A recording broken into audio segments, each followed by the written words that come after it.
Important information है तमाम vehicles के ऑनर्स के लिए। मैं आपको बता दूं कि इससे पहले भी एक खबर शाया की गई थी श्रीनगर ट्रैफिक पुलिस की जानिब से, जिसमें कई तादाद पर गाड़ियों पर चालान है, मगर अभी भी वो पेंडिंग है, अभी भी वो क्लियर नहीं करवाए। आपको बता दूं कि हमारे साथ इस वक्त बातचीत करने के लिए मौजूद हैं श्रीनगर ट्रैफिक पुलिस के एसएसपी मुजफ्फर शाह साहब। इनसे जानने और समझने की कोशिश करेंगे, जो डेट दी थी अब वो डेट ख़त्म हो चुकी है, आगे क्या प्रोसीजर रहेगा और किस तरीके से उन्हें आइडेंटिफाई किया जाएगा। सबसे पहले सर आपका बहुत शुक्रिया वक्त देने के लिए। सीधा सवाल रहेगा, जी। एक गाड़ी पे अप्रॉक्सीमेटली 10 से 15 चालान है और कहीं वक्फा हो गया और कई सारी ऐसी गाड़ियां आइडेंटिफाई भी की गई हैं, तो आपकी जानिब से साफ तौर पर ये कहा गया था कि ये चालान जल्द से जल्द क्लियर करवाएं, मगर अभी भी वो चीज़ें पेंडिंग है। कितनी गाड़ियां हैं ये और किस तरीके से आपने आइडेंटिफाई किया है, क्या प्रोसीजर आगे रहेगा? देखें, ये एक पर्टिकुलर जो एक प्रॉब्लम है कि बहुत सारी ऐसी गाड़ियां श्रीनगर में हैं जिनके अगेंस्ट मल्टीपल चालान्स पेंडिंग है। जी। इसमें लास्ट ईयर भी ऑनरेबल कोर्ट की डायरेक्शंस आई थी कि जिनके जो ये पेंडिंग चालान्स है इसको क्लियर करें जल्द से जल्द। जी। तो उसमें मैंने देखा कि अगस्त में एक्चुअली आया था, तो काफ़ी हद तक लोग गए थे और जो ये चालान्स जो पेंडिंग थे इनकी क्लियरेंस हुई थी। जी। लेकिन उसके बाद अगर हम पिछले 5-6 महीने में देखें तो अगेन सिचुएशन अब फिर से वैसी आई है कि जहाँ पे हमारे पास जो ना बहुत सारी ऐसी गाड़ियाँ हैं जिनके अगेंस्ट मल्टीपल चालान पेंडिंग है। बहुत सारी ऐसी गाड़ियाँ जिनके अगेंस्ट 30, 35, 20, 25 तो नॉर्मल सी बात हो गई है। बहुत सारी ऐसी गाड़ियाँ जी। हैं यहाँ पे। तो ऑनरेबल कोर्ट की डायरेक्शंस अगेन हमने रिसीव की थी और हमने इसको सोशल मीडिया में अपलोड भी किया था। इनफैक्ट हमारा जो ट्विटर हैंडल है हमने उस पर भी एक जो है लिस्ट अपलोड किया था, पीडीएफ। जी। लिस्ट अपलोड किया था, जिसमें हमने ना उन गाड़ी ना जो गाड़ियां हैं उनका नंबर उस पर रखा था फॉर मास इसमें ना डिसमिनेशन, जिनके अगेंस्ट 10 या 10 से ज़्यादा चालान्स जी। हैं पेंडिंग है। आइडिया यही था कि जिन ऐसे जो व्हीकल ओनर्स हैं जिनकी गाड़ियों के अगेंस्ट मल्टीपल चालान्स पेंडिंग है वो इसको देख के जो है डिस्पोजल इनका कराएं।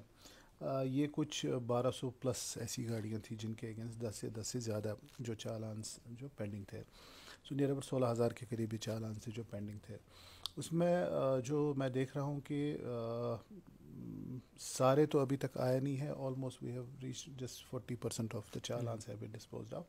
तो मेजॉरिटी जो है बल्क इसका अभी जो है डिस्पोजल इसका हुआ नहीं है साइमल्टेनियसली, क्योंकि जो टाइम लाइन दी गई थी ऑनरेबल कोर्ट से वो ख़त्म होने वाली है।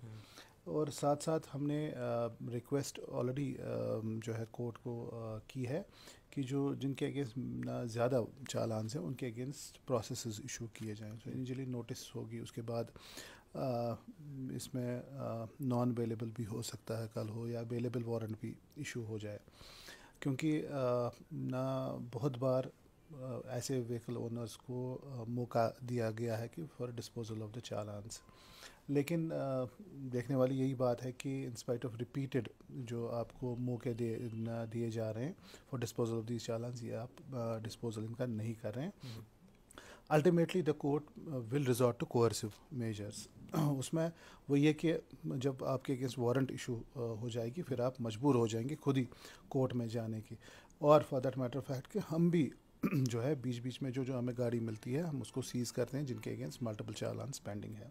तो मेरी गुजारिश से पहले भी रही है, अब फिर से रहेगी कि अगर आपकी गाड़ियों के अगेंस्ट मल्टीपल चालान पेंडिंग है तो जल्द से जल्द ना जो है ऑनरेबल कोर्ट में जाएं और जो पेंडिंग चालान हैं उनका डिस्पोजल कराएं। अदरवाइज़ जो कोअर्सिव एक्शंस हैं वो शुरू होंगी।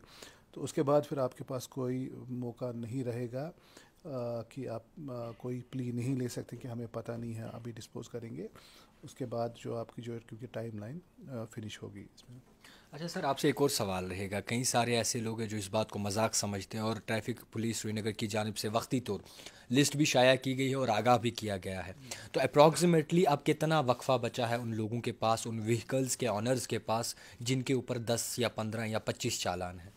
ये 15 तक एक्चुअली आप देखें कि ऑनरेबल कोर्ट ने 15 तारीख तक बताया था कि 15 तारीख तक आप जो है डिस्पोजल इन जो चालान्स का करें। तो हम कल इंशाल्लाह इसको फिर से देखेंगे कि जो हमारे पास जो लिस्ट था इसमें हमारा एक्चुअल में कितना डिस्पोजल हो गया और कितनी गाड़ियां हैं जो रह गई। नियर अबाउट मैंने कहा ना कि 40-45% से ज़्यादा अभी तक हो गया है जो अब इसमें बचे हैं, तो उनके अगेंस्ट जो है कार्रवाई in terms of execution of processes, और जो ऑन रोड हमें इसमें गाड़ी दिखेगी विल बी ना सीजिंग देम। और दूसरा जो मैं आपको बता दूं, ऑनरेबल कोर्ट से ये भी डायरेक्शंस आई हैं कि अगर आपकी गाड़ी के अगेंस्ट पेंडिंग चालान्स हैं, तो अगर आपने इंश्योरेंस करना है तो आपका इंश्योरेंस तब तक नहीं होगा जब तक आप ये जो आपके पेंडिंग चालान्स हैं इनको क्लियर ना करें। रादर जो डायरेक्शंस अभी तक हैं कि वो है कि जो पोल्यूशन अगर आपने गाड़ी का करना है, in case it is not an electric vehicle, तो आपका ना ये जो सर्टिफिकेट आपको मिलती है ना under control, pollution under control की, वो भी नहीं मिलनी है जब तक आपका जो है पेंडिंग चालान्स आपका क्लियर नहीं रहता है। सो ग्रेजुअली आप देखेंगे कि जो एज ना यहाँ पे जो मोटर्स है इसको ना ईज़ लेता है ना ईज़ी लेता है कि अगर चालान्स पेंडिंग है तो देखा जाएगा कब इसका डिस्पोजल करना है। ग्रेजुअली जो है आपके पास जो लिवरेज थी वो ख़त्म हो रही है। कल को आपको सर्विस अगर गाड़ी में कोई भी करनी है, B it in terms of insurance और आरटीओ के बजाने कोई और भी, वो तब तक नहीं होगी जब तक आपका ये जो चालान डिस्पोजल नहीं होगा। खुदा न खास्ता कल को गाड़ी को कोई इशू होगा, चालान पेंडिंग है, तो आपको ना मेजर पेनल्टी इसमें लगनी है, क्योंकि इट्स रिस्पॉन्सिबिलिटी आपकी है कि अगर अगेंस्ट आपकी गाड़ी के अगेंस्ट कोई चालान पेंडिंग है तो डिस्पोजल इसका करना आपकी रिस्पॉन्सिबिलिटी है। एक अहम सवाल है सर, जितने भी बैटरी ऑटो वगैरह हैं, ई रिक्शा जितने भी हैं, आते दिनों में या फिर माजी में हमने देखा कई सारे हादसे भी सामने आए। तो कई सारे ऐसे जो ई रिक्शा हैं जिन पे नंबर प्लेट वगैरह अभी तक नहीं चढ़ा है, तो ये क्या कहना चाहेंगे उन डीलर्स को जो इसके साथ कारोबार करते हैं? क्या कुछ आपकी गुजारिश रहेगी, क्योंकि नंबर प्लेट बगैर ऑटो चलाना ये भी कानूनी जुर्म है। देखिए, इट्स अ फैक्ट कि बहुत सारे ऐसे लोग हैं जो ना ई रिक्शा ख़रीद के इमीडिएटली उसको रोड पे ला के चलाने का जो है ये इनफैक्ट शुरुआत करते हैं। बट कहीं ना कहीं भी देखें, अब रिस्पॉन्सिबिलिटी उस बंदे की है प्राइमरीली जिसने बेचा और जिसने ख़रीदा। हमने over a period of time हम स्पेसिफिकली फोकस कर रहे हैं जो अंडर एज ड्राइवर जो चला रहे हैं और जो विदाउट नंबर प्लेट। लेकिन what I see is that कि ना हर दिन नए ऑटोज़ जो है वो बेचे जा रहे हैं और सड़क पे दिख रहे हैं। So it's an on going process. In fact आज मैं आपको बताता हूँ, वी हैड अ मीटिंग, तो उसमें ना इट इज़ बीइंग डेलिब्रेटेड सीरियसली, क्योंकि एक बड़ा इशू बन रहा है। तो इसमें इंशाल्लाह आप देखेंगे अगले आने वाले दिनों में will have some mechanism in place. एक तो जहाँ पे ये जो अनरजिस्टर्ड जो ऑटोज़ सड़क पे चल रहे हैं इसको रोकेंगे, और जो इसको एनकरेज कर रहे हैं तो उनके अगेंस्ट पेनल जो है एक्शंस इनिशिएट होंगी। जो बच्चे वगैरह ऑटो चलाते हैं, कम एज में, कम उम्र में जो है ई रिक्शा चलाते हैं, और बड़े पैमाने पे अभी श्रीनगर में तादाद बढ़ रही है, उनके ख़िलाफ़ भी एक्शन किया जाएगा या उनको आइडेंटिफाई किया जाएगा? बेसिकली मैं आपको वही कह रहा हूँ कि हमारा हर दिन का जो है जो अगेंस्ट दीज ऑटोज़ का एक हमारा कॉन्स्टेंट एंडेवर रहा है कि जो अगर अंडर एज है, विदाउट लाइसेंस है, उन ऑटोज़ को जो हम सीज़ करते हैं on regular basis we do it. तो इसीलिए कि हमारे पास अब डेटा भी अब बना है, हमारे पास अवेलेबल है इनके, जहाँ पे हम देख रहे हैं अगर मल्टीपल वायलेशन में भी कल को हम रेकमेंड करेंगे इसकी जो रजिस्ट्रेशन है उसका सस्पेंशन और कैंसिलेशन के लिए भी कल को हम लिख सकते हैं। क्योंकि अगर एक पर्टिकुलर ऑटो है विदाउट रजिस्ट्रेशन चल रहा है और पकड़ा जा रहा है, तो हमारे पास जवाज़ बनता है कल को कि इसकी रजिस्ट्रेशन, कैंसिलेशन और इवन सस्पेंशन के लिए भी।